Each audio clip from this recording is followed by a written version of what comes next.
크리스마스가 다가오면 들려오던 캐럴이 언제부턴가 자취를 감췄습니다.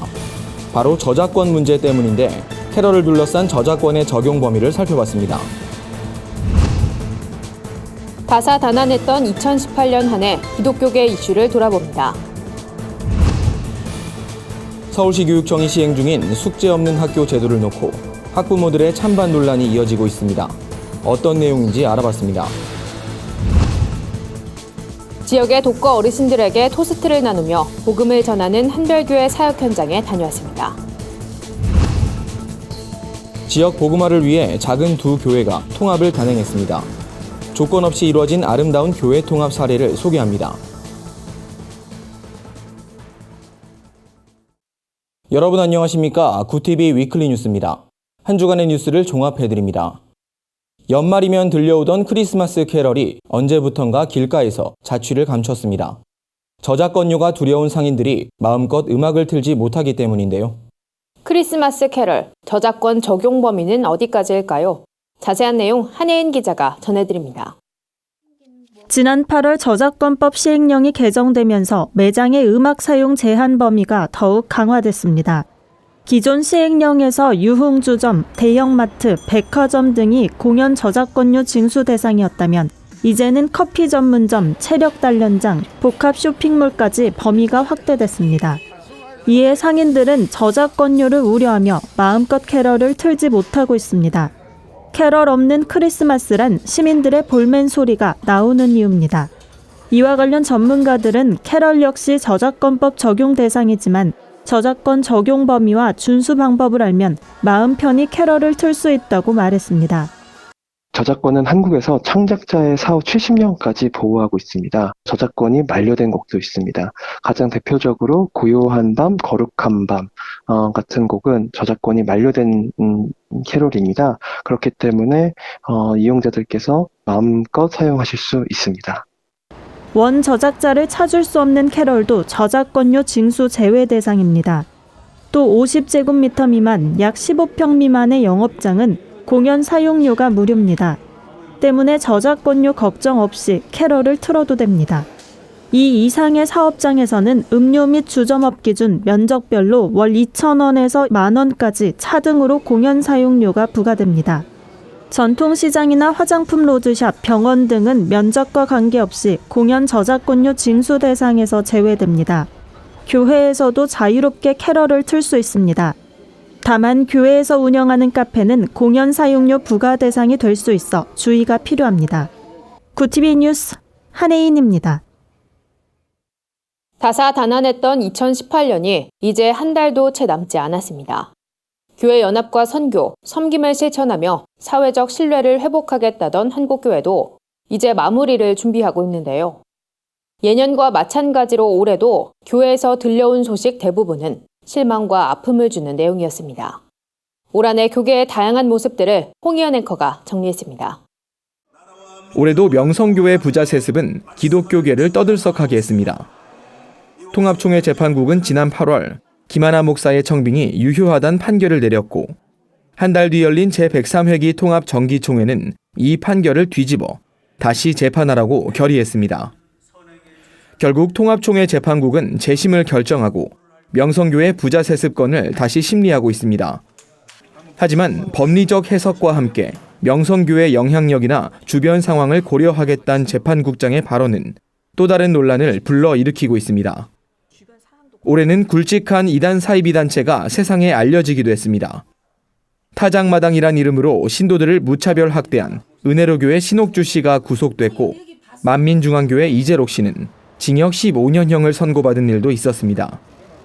이른바 그루밍 성폭력 의혹 사태로 한국교회를 부끄럽게 한 사건도 있었습니다. 인천의 한 부목사가 과거 교회 미성년 성도 수십여 명에게 성폭력을 가했다는 주장이 제기된 겁니다. 해당 교회는 노회와 총회를 탈퇴해 사실상 한국교회 차원의 치리는 불가능한 상황. 피해자들은 최근 경찰에 고소장을 제출하기도 했습니다. 보수 연합기관의 통합은 올해도 이루어지지 못했습니다. 더위가 한창이던 8월 두 기관은 기자회견을 통해 연내 통합을 이루겠다며 구체적인 통합 시기까지 언급했지만 결국 의견 차이를 극복하지 못한 겁니다. 반면 교단 통합의 긍정적인 모습도 있었습니다. 지난 2008년 분열했던 기독교 대한 하나님의 성회 여의도 측과 서대문 측이 10년 만에 극적인 교단 통합을 이룬 겁니다. 양 교단은 통합 이후 행보를 이어나가며 교단 안정과 정상화에 집중하는 모습입니다. 부정적 소식 이면에는 한국교회의 선한 사례들도 여럿 있습니다. 4.27 남북 정상회담 이후 교계는 통일 이후를 준비하자는 취지로 인도적 차원의 지원을 계획하고 있습니다. 여의도 순복음교회의 조용기 심장 전문병원 재건립 추진 소식은 의료 사각지대의 북한 주민들을 더 나은 세상으로 인도할 거란 기대를 품게 했습니다.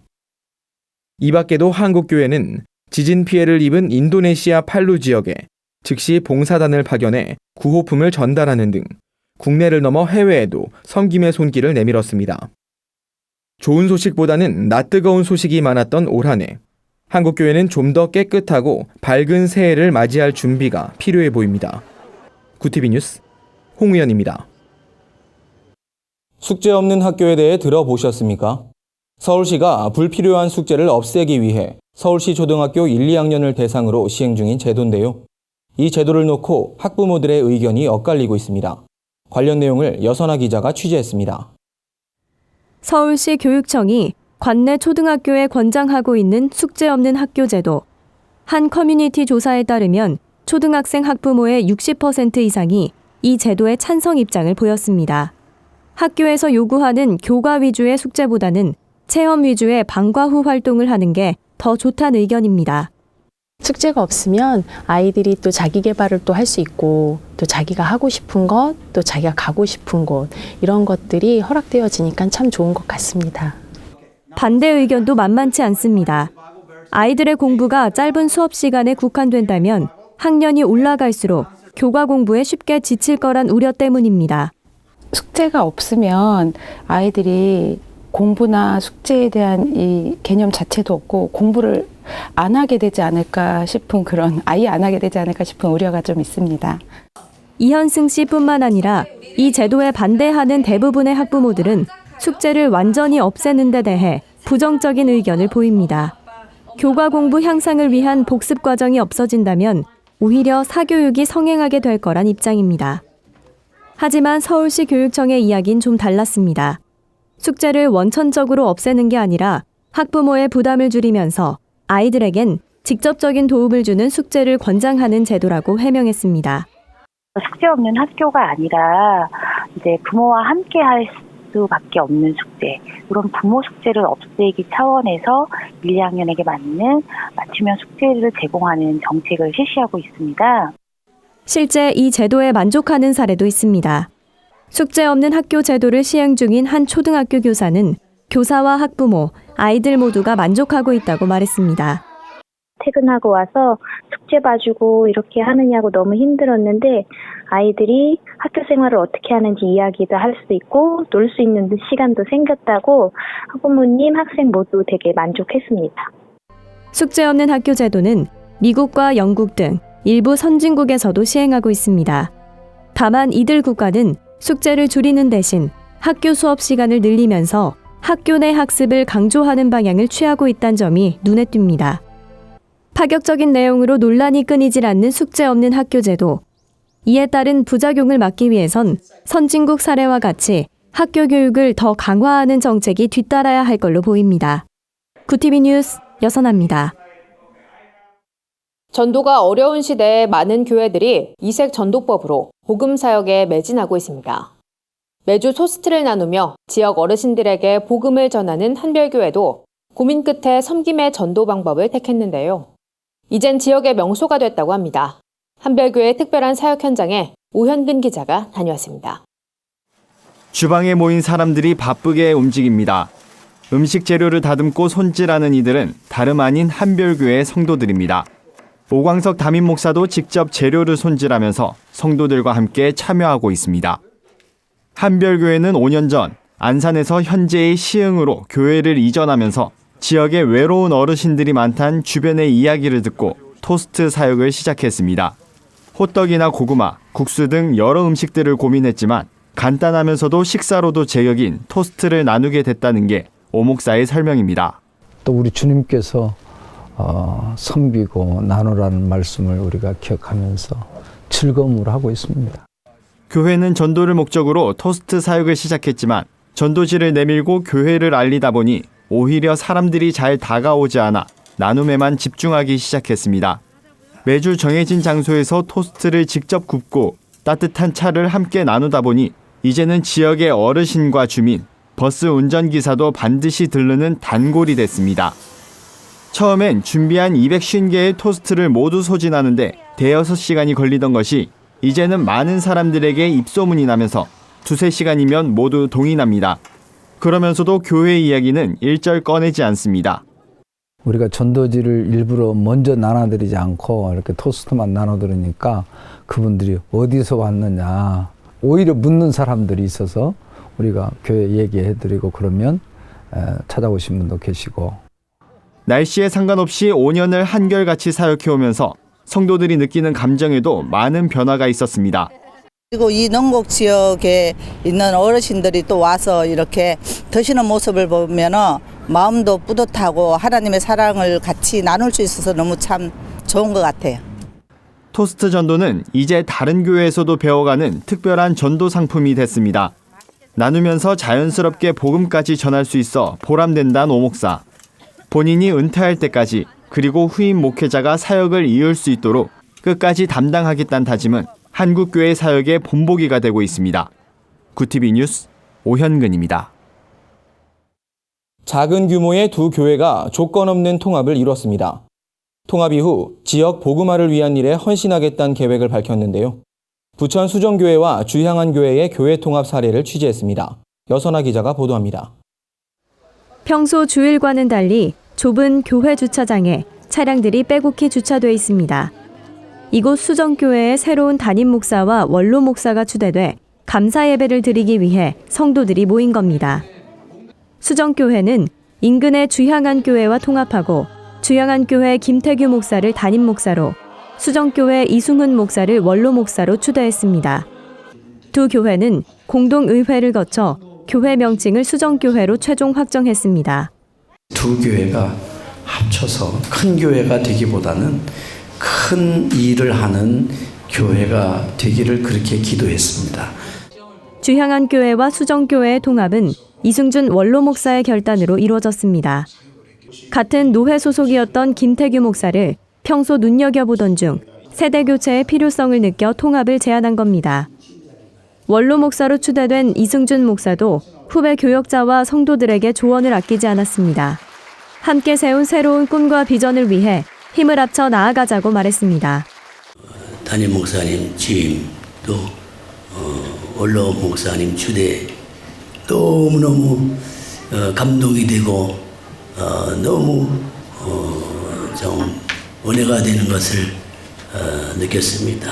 제가 다 못 이룬 목회의 끝을 우리 목사님께서 잘 이어받아서 우리 교우들을 잘 지도하고 양육하고. 두 교회의 이번 통합은 수많은 소규모 교회들의 귀감을 줄 거란 목소리도 나왔습니다. 이날 취임 예배에 참석한 노회 목회자들은 두 교회가 한국교회의 좋은 사례를 만들었다고 축하의 말을 전했습니다. 작지만 아름다운 교회의 통합으로 지역사회를 섬기게 될 수정교회. 앞으로의 사역이 더욱 기대되는 이유입니다. 구티비 뉴스 여선아입니다. 구티비가 발행하는 종합주간지 위클리 굿뉴스의 주요 소식을 김민정 기자가 소개해드립니다.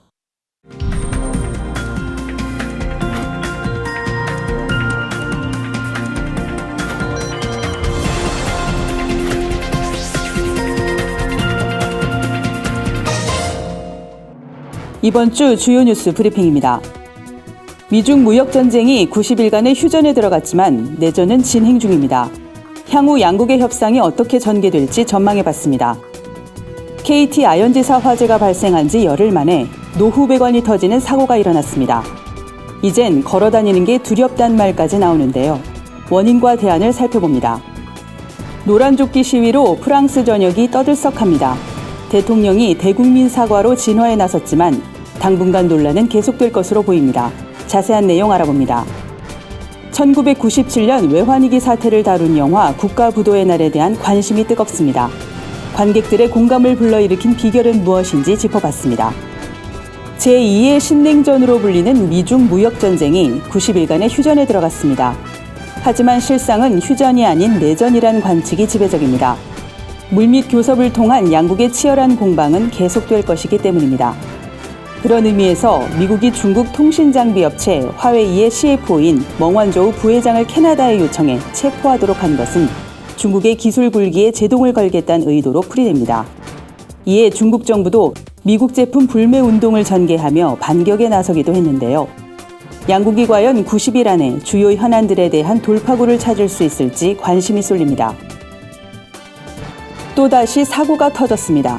KT 아현지사 화재가 발생한 지 열흘 만입니다. 경기도 고양시 백석동에서 발생한 노후 배관 사고로 지하 공간에 대한 국민들의 불안이 가중되고 있습니다. 경찰에 따르면 파손된 곳의 용접 작업은 배관을 깔았던 1991년 이루어진 이후 별다른 조치가 없었습니다. 위험한 건 열수송관뿐만이 아닙니다. 상하수도의 경우도 노후와 유리 10년 새 3배 이상 증가한 것으로 드러났습니다.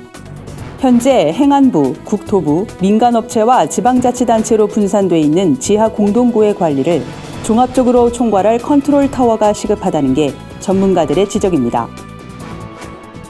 프랑스 전역을 뒤흔든 노란 조끼에 마크롱 대통령이 결국 항복했습니다.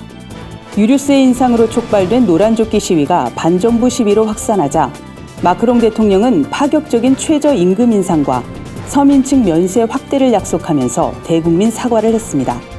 하지만 재정 적자로 인한 경제적 손실은 불가피할 전망입니다. 지난달부터 이어진 노란조끼 시위는 갈수록 심화되는 소득 양극화에 대한 시민들의 분노가 더해지면서 걷잡을 수 없이 확산됐습니다. 최근엔 벨기에, 네덜란드에서도 시위가 열려 유럽 각국도 긴장하는 분위기인데요. 향후 귀추가 주목됩니다. 충남 태안화력발전소에서 일하던 하청업체 노동자가 숨지는 사고가 있었습니다. 입사한 지 3개월 된 24살 꽃다운 나이의 청년이었습니다. 생명과 직결되는 안전관리를 하청업체에 맡기는 이른바 위험의 외주화가 돌이킬 수 없는 참사로 이어지고 있습니다. 사회 전반에 관행처럼 만연해 있는 위험의 외주화. 지금 대한민국이 풀어야 할 최우선 과제가 아닐까 싶습니다. 지금까지 위클리 뉴스 브리핑이었습니다. 인천의 한 교회에서 이른바 그루밍 성폭력 피해를 당했다고 호소하는 이들이 경찰에 고소장을 접수했습니다. 새로운 변화의 흐름을 보인 올 한해 기독문학의 동향을 짚어봤습니다. 한 주간 분야별 주요 뉴스를 오현근 기자와 한혜인 기자가 전해드립니다.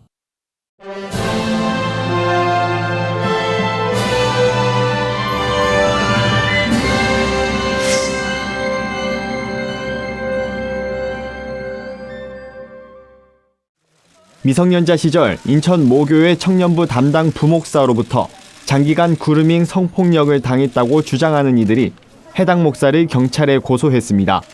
성폭력 피해를 주장하는 이들 중 4명은 10일 해당 목사를 아동 청소년의 성보호에 관한 법률상 위계 등 간음 혐의로 인천지방경찰청에 고소장을 접수했습니다. 이날 고소장을 제출한 한국여성변호사회 차미경 변호사와 안서연 변호사는 종교적 지위를 이용한 이번 사건이 도덕적 윤리적인 문제로만 끝나선 안 된다고 생각해 수사기관의 판단을 받기 위해 고소했다고 설명했습니다. 경찰은 현재까지 내사 형태로 진행하던 것을 정식 수사로 전환해 조만간 해당 목사를 불러 사실관계를 확인할 방침입니다. 명성교회 부자 세습에 반대하는 단체들이 오는 17일 예장통합 103회 총회 결의 이행을 촉구하는 대회를 계획하고 있습니다. 이번 대회엔 명성교회 세습 철회를 위한 예장연대, 서울 동남로의 비대위를 비롯한 15개 단체가 참여했습니다. 대회 설교는 그동안 명성교회 부자 세습을 공개적으로 비판해온 김동호 목사가 맡았습니다. 한편 단체들은 이날 기자회견이 끝난 뒤 예장통합 총회장과 면담을 갖고 총회 결의에 반하는 활동을 하는 이들에 대해 우려의 입장을 표명했습니다. 구티비 뉴스 오현근입니다.